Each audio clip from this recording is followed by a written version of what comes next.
요한복음 20장 19절부터 23절까지의 말씀입니다.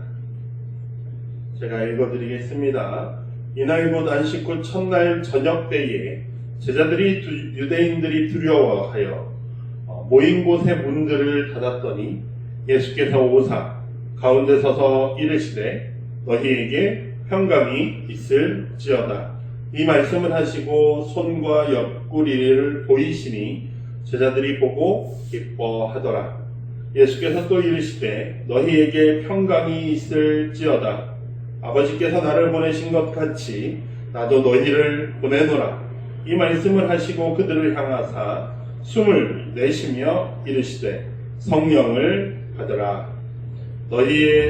너희가 누구의 죄든지 사하면 사하여질 것이요 누구의 죄든지 그대로 두면 그대로 있으리라 하시니라. 이 모든 말씀은 하나님의 말씀입니다. 하나님 감사합니다. 아멘. 자리에 앉으십시오. 네, 감사합니다.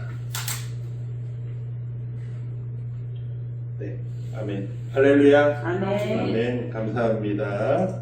오늘도 함께 예배하는 여러분 모두를 주님의 이름으로 축복합니다. 아멘. 주님께서 오늘도 우리가 함께 예배할 수 있도록 인도해 주신 그 은혜에 기뻐하며 오늘 예배하는 이 시간이 하나님의 뜻을 알아가고 하나님의 뜻에 우리가 맞춰져가는 우리가 잘 빚어져가는 시간이 되기를 주님의 이름으로 축복합니다. 아멘. 주님을 기다리는 이들, 주님의 도움이 필요한 이들에게도 주님이 얼굴을 비추시는 은혜가 있기를 주님의 이름으로 축복합니다. 아멘. 지난주에 저희는 부활하신 주님을 만난 마리아, 막달라 마리아의 이야기를 함께 나누었습니다. 주님께서 마리아에게 물으셨죠. 왜 우냐? 누구를 찾냐? 라고 물어보십니다. 근데 마리아는 예수님을 알아보지 못하죠. 부활을 믿지 못하고 여전히 슬퍼하면서 죽은 예수님의 시신을 찾고 있습니다. 우리는 그 마리아의 모습에서 우리의 모습을 보게 됩니다. 예수님의 부활을 믿지 못하는 우리에게 주님이 찾아오셔서 마리아야 부르신 것처럼 우리를 부르고 계시다라는 사실을 기억하시고 주님이 부르실 때 응답할 수 있는 우리가 되기를 바랍니다. 예, 주님이시군요 라고 부를 수 있기를 바라고 그러한 응답이 있는 주님의 살아계심을 체험할 수 있는 여러분이 되기를 축복합니다. 아멘. 또 소망을 넘어서는 경험, 부활하신 주님과 함께 걷는 우리 하나교회가 되기를 주님의 이름으로 축복합니다. 예. 오늘은 두려움에서 평화로라는 말씀으로 나눌 건데요. 성경의 이야기의 순서상으로 시간상으로 마리아가 이른 아침에 예수님의 부활을 보았습니다. 그리고 제자들에게 이른 아침에 막 찾아가서 예수님이 부활했다라고 막 외치고 다녔어요. 그날 저녁에 있었던 일이 오늘 본문의 말씀입니다. 제자들이 함께 모여 있었습니다. 근데 그들은 두려웠어요. 두려워서 문을 꽁꽁 걸어 잠그고 있었습니다. 오늘 읽었던 본문에서는 유대인들이 두려웠다라고 이야기하고 있거든요. 이른 아침부터 예수님의 시신이 없어졌다는 소식이 들렸습니다. 막달라 마리아가 예수님이 부활하셨어, 내가 봤어 라면서 전하고 다니는 어수선한 상황이었어요. 다른 복음서에는 예루살렘에서 떠난 제자들도 있었고 예수님의 죽음을 슬퍼하는 이들이 곳곳에 있었습니다. 그 중에 예수님께서 그들 가운데 나타나셨는데 오늘 요한복음에서는 문을 꽁꽁 걸어 잠그고 이 안에서 아무도 들어오지 못하게 자기들끼리만 두려워하고 있던 자들에게 예수님께서 나타나십니다.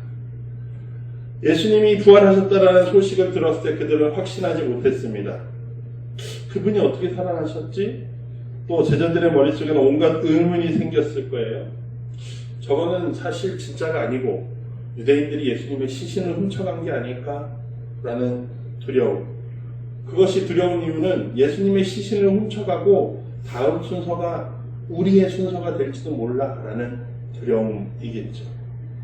제자들은 꽁꽁 문을 잠갔습니다. 그런데 놀라운 일은 그 꽁꽁 잠가놓은 공간 안에 주님께서 찾아오셨다라는 사실입니다. 분명히 벽이 있고 문이 닫혀 있는데 주님께서는 그 문과 벽을 지나서 찾아오셨다라는 사실이에요. 모여있는 제자들에게 두려움의 벽, 그 두려움의 벽을 주님이 뚫고 찾아오셨다라는 사실입니다. 그리고 그 두려워하는 제자들 가운데서 주님께서 이렇게 말씀하십니다. 너희에게 평강이 있을지어다 라고 말씀하셔요.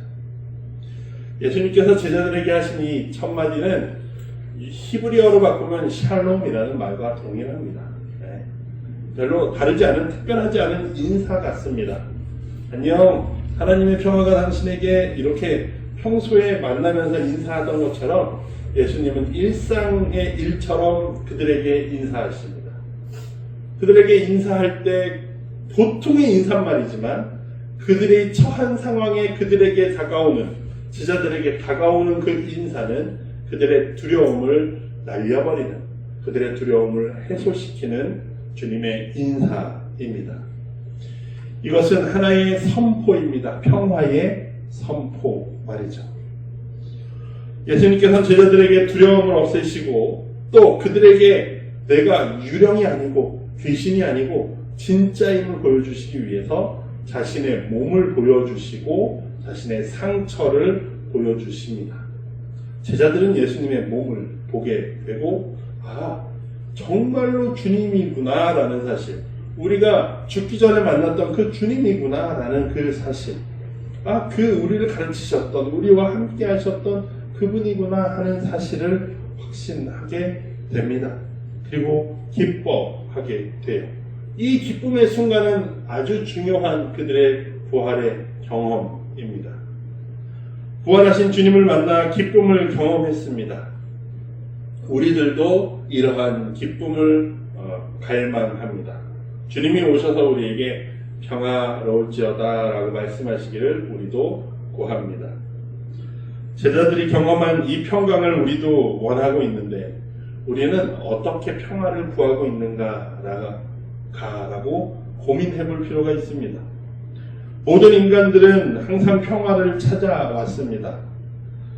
하지만 인간들이 찾아오는 방식, 어떻게 하면 평화가 올까라고 찾아오는 방식, 그리고 선택한 방식은 나의 평화를 방해하는 모든 것들을 제거해버려야지 라는 방식이었습니다. 그래서 큰 힘을 갖기를 원했습니다. 그래서 큰 힘을 가져서 조용히 해, 내 마음대로 할 거야, 평화롭다라고 할 때 내 힘보다 더 큰 적이 나타납니다. 큰 쾌락을 추구합니다. 이것만큼 황홀한 게 없구나라고 큰 쾌락을 추구하지만 이 쾌락의 순간이 지나가고 나니 그것보다 훨씬 깊은 허무감이 찾아오고 절망감이 찾아왔습니다. 인간은 참된 평화를 찾을 수 없었습니다. 왜냐하면 인간이 찾고 있는 평화의 시작이 어디에서 비롯되었느냐라는 걸 우리는 고민해 봐야 하기 때문입니다. 인간 안에는 하나님께서 인간을 지으시면서 하나님의 형상을 우리 안에 두셨습니다. 그거는 우리의 근원이 어디에 있느냐라는 말과 동일한 말이에요. 그런데 이 우리의 근원이 하나님의 형상에 있다, 하나님으로부터 있다라는 이 이야기. 그런데 그 사람이 뭐 했습니까? 죄를 지었습니다. 죄를 지으면서 우리 안에 있는 하나님의 그 형상이 파괴되어져 갔다는 거예요. 일그러져 갔다는 거예요. 다른 교리상으로 루터나 장로회, 칼빈이나 이런 신학자들, 종교개혁자들은 인간은 완전히 타락해서 그 하나님의 형상이 없어졌다라고도 말합니다. 그러나 웨슬리 목사님은 인간에 대해서 그렇게 부정적으로 보진 않으셨어요. 인간을 부정적으로 볼수록 하나님의 은혜는 커지는 게 맞거든요. 근데 웨슬리 목사님은 인간의 현실을 보니 예수를 믿지 않아도 착한 사람도 있더라라는 거예요. 그럼 그 착한 사람의 근원은 어디에 있는가? 그 사람의 착함도 하나님께로부터 있었다라는 생각을 하는 거죠. 그러니 우리 안에 하나님의 형상이 완전히 없어진 게 아니라 잘못되어졌구나, 파괴되어졌고 일그러졌구나 라고 생각하시게 되거든요. 이렇게 우리 안에 그 인간의 형상, 아니라 하나님의 형상, 하나님의 모습이 찌그러져서 일그러져서 있습니다. 우리의 죄 때문에요. 인간의 죄성 때문에요. 그런데 그것이 무엇을 우리에게 자꾸만 찾아가게 만드냐면 하나님을 찾는데, 하나님을 찾아서 만났을 때 오는 그 평화, 그 평화를 찾기 위해서 인간은 자꾸만 다른 곳에서 하나님과 같은 것들을 찾고 있더라라는 사실이에요. 그런데 그것이 얻어지나요? 하나님이 아닌 곳에서 하나님을 찾는다라고 하나님이 얻어집니까? 얻어지지 않죠. 인간은 계속해서 평화에 대한 갈급함을 가지고 살아갑니다. 그런데 하나님께서는 그런 인간에게 그 평화를 위해서 자기의 독생자를 보내셨다는 거예요. 그 아들이 오셔서 이 땅에서 우리를 위하여 죽으시고 그리고 부활하셨다라는 사실입니다. 그리고 오늘 제자들은 그 부활하신 주님을 통해서 인류가 찾아 헤매던, 모든 사람들이 찾아 헤매던 평화가 어디에 있는가? 예수 그리스도께로부터 온다라는 사실을 오늘 보여주고 있습니다. 제자들이 경험한 평화는 이런 맥락에서 우리는 생각해야 돼요. 내 힘으로 얻을 수 없던, 인간의 힘으로 얻을 수 없던 평화, 실패했던 그 길, 그러나 부활하신 예수님을 만남으로써 참된 평화를 경험하게 되는 겁니다. 그런데 오늘 본문에서 재밌는 것은 예수님이 처음에만 이 너희에게 평강이 있을지어다 라고 말씀하시는 게 아니라 2번이나 말씀하시고 전체적인 본문 맥락 안에서 3번이나 말씀하십니다. 계속해서 말씀하시는데, 첫 번째는 아까 두려워하는 제자들의 두려움을 없애시는 말씀이었고, 오늘 2번째 말씀하시는 부분이 또 있는데, 2번째 선포는 십자가와 부활을 통해 회복된 하나님과 우리의 관계에 대한 확증의 선포이십니다. 너희에게 평강이 있을지어다 라는 게 있어야 한다가 아니라 너희에게는 이미 평강이 임했다라는 말씀이에요. 어떻게요? 부활하신 주님이 하나님과 인간 사이에 끊어진 길을 다시금 연결하셨다라는 거예요. 관계가 회복되어진다. 그러니 너희에게는 평화가 있다라는 말입니다. 요한복음 14장 27절에서 요한복음 27절에서 평강을 너희에게 끼치노니 곧 나의 평안을 너희에게 주노라. 내가 너희에게 주는 것은 세상이 주는 것과 같지 아니하니라. 너희는 마음에 근심하지도 말고 두려워하지도 말라라고 말씀하십니다. 세상에서 우리가 찾아 헤매던 평화, 그러나 그 평화를 예수를 통해 얻게 되었다라는 사실이죠. 16장 33절에 이것을 너희에게 이르는 것은 너희로 내 안에서 뭘 누립니까? 평안을 누리게 하려 함이라 라고 되어 있습니다. 세상에서는 너희가 환난을 당하나 담대하라. 내가 세상을 이겼다라는 거예요. 우리의 평화의 근거가 예수 그리스도의 승리에 근거한다라는 사실입니다. 예수께서 십자가에 죽으시고 다시 살아나심으로 죄와 죽음의 권세를 이기셨다는 거예요. 그래서 우리는 하나님과 회복되어진 관계 안에 머물 수 있고, 그로 인해서 우리는 평화하다라는 확증의 선언을 다시 한번 하고 계시는 것입니다.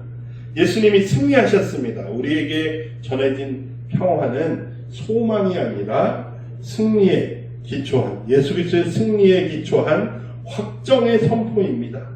이 평화의 선포는 제자들에게 주시는 예수님의 새로운 사명과 연결된 영적인 선포입니다.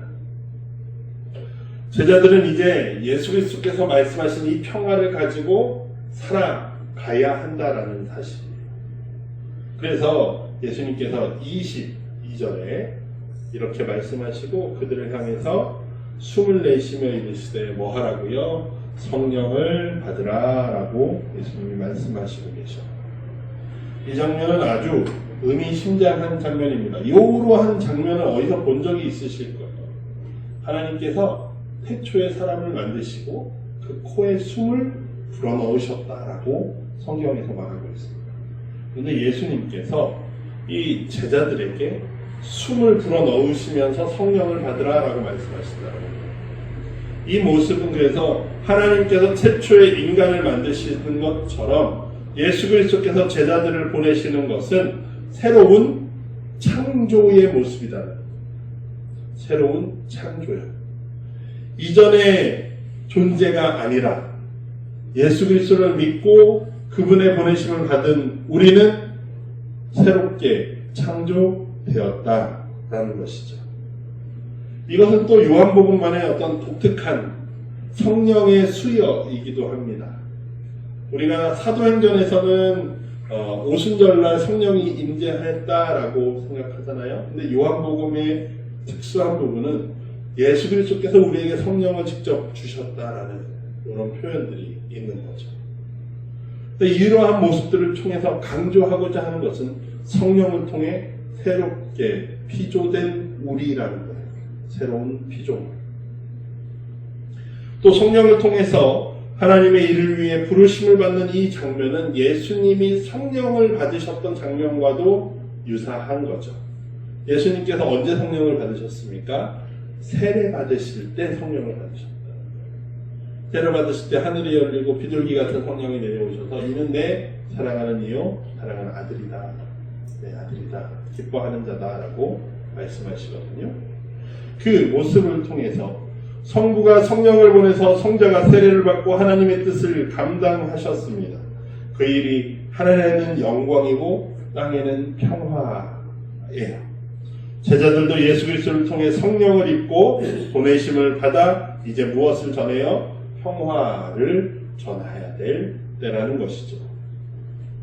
그래서 21절에서 예수님께서 이 바로 앞에 절에서 내가 아버지가 나를 보내신 것처럼 나도 너희를 보낸다라고 말씀하시면서 성령을 먼저 주시고 그 다음에 말씀하시는 게 23절에 너희의 죄가 너희가 누구의 죄든지 사하면 사하여질 것이요 누구의 죄든지 그대로 두면 그대로 있으리라 라고 말씀합니다. 이 구절은 앞에서 이제 사명과 성령을 수여하신 장면과 연결해서 함께 봐야 하는데 죄가 사하여지고 새로운 사람이 되는 것이 무엇을 통해 가능하다라는 거예요? 성령을 통해서 가능하다라는 것입니다. 교회는 죄를 사하고 성령, 새로운 사람이 되도록 하는 세례를 베풀고 있습니다. 그렇죠? 그것을 예전으로 받아들이고 있어요.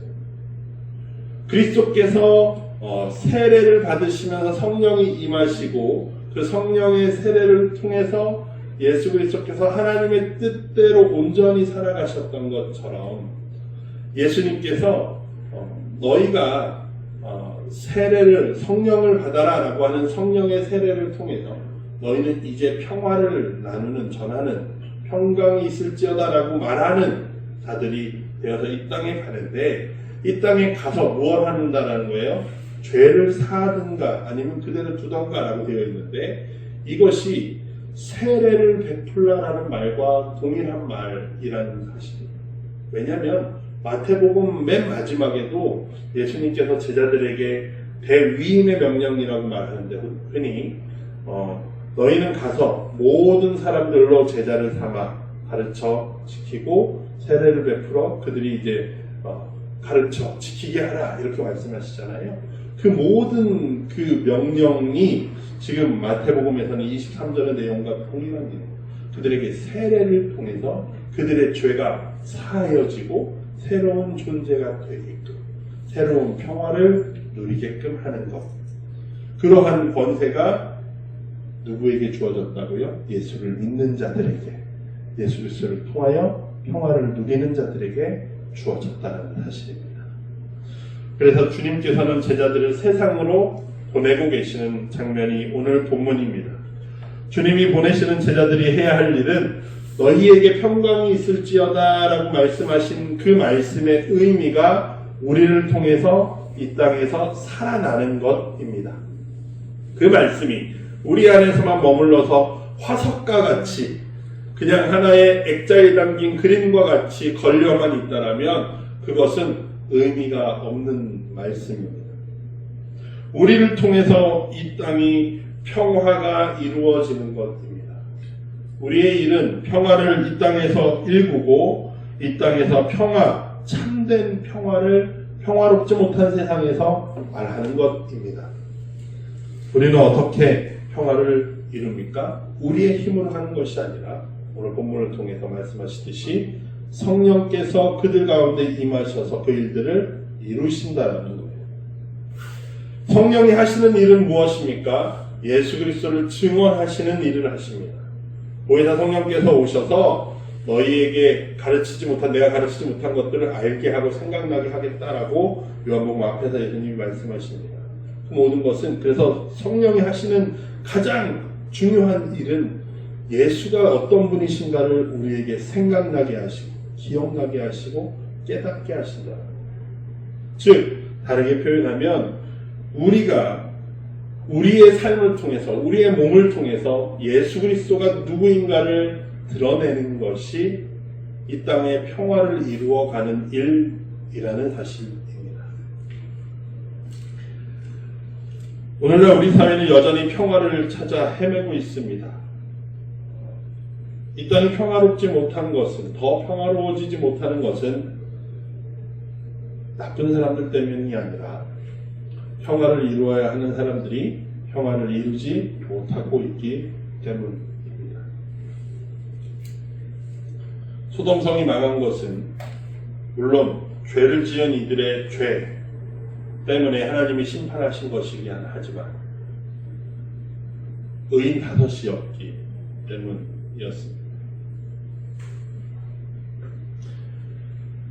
우리는 하나님께서 부르신 자들입니다. 우리를 통해서 여전히 평화를 찾아 헤매고 있는 이들이 평화를 발견할 수 있어야 합니다. 우리는 이 세상에 평화를 전하도록 부름을 받았습니다. 그렇다면 우리가 먼저 평화를 누려야 할 것입니다. 어떤 평화입니까? 그냥 아유 좋다 그냥 평화가 아니라 예수 그리스도 안에서 누리는 참된 평화입니다. 또한 그 평화가 나만의 평화가 아니라 갈등과 분열이 있는 곳에서 화해와 일치를 가져오는 사람이 됨으로써 이 땅의 평화를 이루어야 합니다. 마태복음 5장에서 팔복 중에 화평케 하는 자는 복이 있다라고 말씀하셨습니다. 즉 제자는 화평케 하는 자다라는 말과 다르지 않습니다. 우리는 이 땅에서 화평을 이루어야 하는 사람들입니다. 세상의 방식이 아니라 하나님의 가치관으로서 이루어 나가야 합니다. 복음을 전함으로써 사람들이 하나님과 화해하고 참된 평화를 얻도록 도와야 할 것이라는 사실입니다. 당시에 예수님이 살던 시대, 그리고 예수님의 제자들이 지금 예수님의 보내심을 받는 이 시대에도 평화를 말하는 사람들이 있었습니다. 누구냐면 로마입니다. 로마는 당시에 황제를 통해서 말했습니다. 평화롭다라고 말했습니다. 근데 로마가 말하는 제국의 평화, 로마가 만들어낸 평화는 어떤 평화입니까? 좋은 도로를 깝니다. 그래서 수레나 군대가 빠르게 이동할 수 있습니다. 그렇게 빠르게 이동해서 언제든지 우리의 말을 듣지 않는 이들을 쉽게 제압할 수 있었습니다. 로마가 강했던 이유는 길에 있습니다. 그래서 빠르게 가서 군대가 가서 빠르게 반란자들을 제압하고 억압했습니다. 그러면 아무 말도 나오지 않아요. 로마 군대가 저기쯤 갔대. 우리가 좀 반란 좀 일으켜볼까? 시간을 냈고 우리가 빨리 섬을 쌓으면 되지 않을까? 라고 생각하지만 빠르게 군대가 또 찾아옵니다. 그러면서 만든 말이 팍스 로마나입니다. 로마의 평화라는 말을 이해하라. 로마는 평화롭다라고 말했습니다. 누구에게 평화롭습니까? 로마인들에게 평화롭습니다. 로마의 제국에게 평화롭습니다. 그런데 제자들은 평화를 말합니다. 로마의 평화가 아니라 그리스도의 평화라고 말하며 다녔습니다. 다른 평화입니다. 제국이 말하는 평화는 힘과 권력과 착취와 억압을 통해 이루어진 평화였습니다. 그러나 피지배민들에게는 평화롭지 않은 상황이었죠. 그러나 제자들이 말하는 평화는 예수 그리스도를 통해서 이 땅 가운데서 그들을 섬기고 사랑하고 그들을 돌봄을 통해서 만들어내던 평화였습니다. 부활하신 주님을 통해 얻어진 평화였습니다. 그것이 아니었다면 제자들은 여전히 복음을 전하지 않았을 것입니다. 제자들은 부활하신 주님이 없었다면 자신의 목숨을 내놓으면서까지 복음을 전하지 않았을 겁니다. 평안을 선포하지 않았을 겁니다. 그러나 제자들에게 부활하신 주님이 찾아오셔서 너희에게 평강이 있을지어다 라고 말씀하셨던 그 경험이 그들에게 목숨을 걸 수 있었던 경험이 되었습니다. 사랑하는 하늘교회 성도 여러분 가운데에도 주님의 평화가 있기를 바랍니다. 이 평화는 단순한 소망이 아니라 주님께서 하시는 선포였습니다. 두려워하지 말고 너희가 새로운 피조물이 새롭게 창조되었다는 사실을 기억하라는 사실입니다. 예수께서는 세상을 이미 이기셨습니다. 그 승리의 결과로 우리는 평화를 누린다라는 사실이에요. 주님을 믿고 주님께 나오는 자, 주님 안에 거하며 평화의 사자로 세상으로 보내진 자가 우리입니다. 우리는 성령의 능력으로 예수님의 평강을 증언하고 평화를 증언하고 그 평화를 이 세상 가운데 펼쳐 나가야 합니다. 오늘 이 예배를 통해 부활하신 주님의 음성을 듣게 되시길 바랍니다.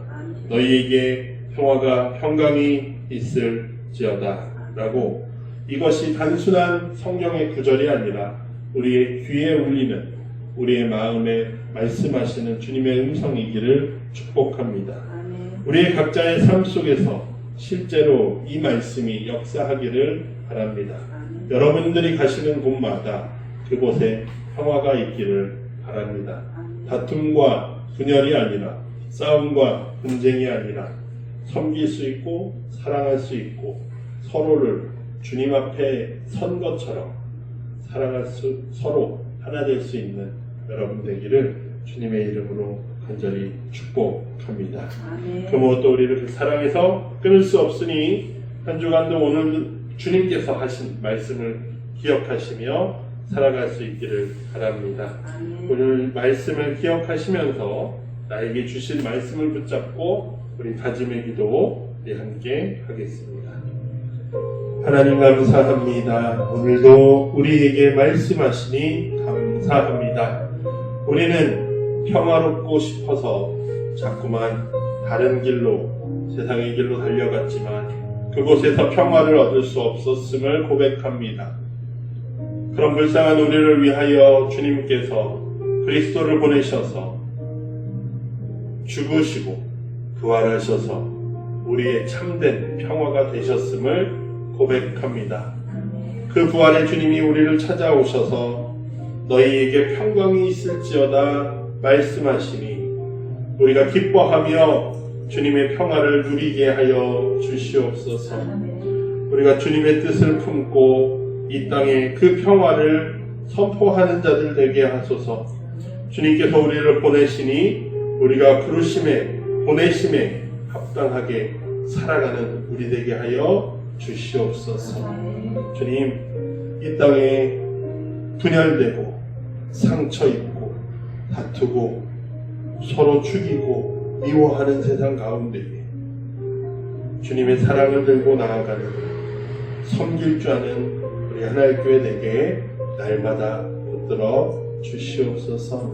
그래서 이 땅에 하나님의 평화가 하나님의 나라가 점점 다가오게 하여 주시옵소서. 감사드리며 예수님의 이름으로 기도드립니다. 아멘.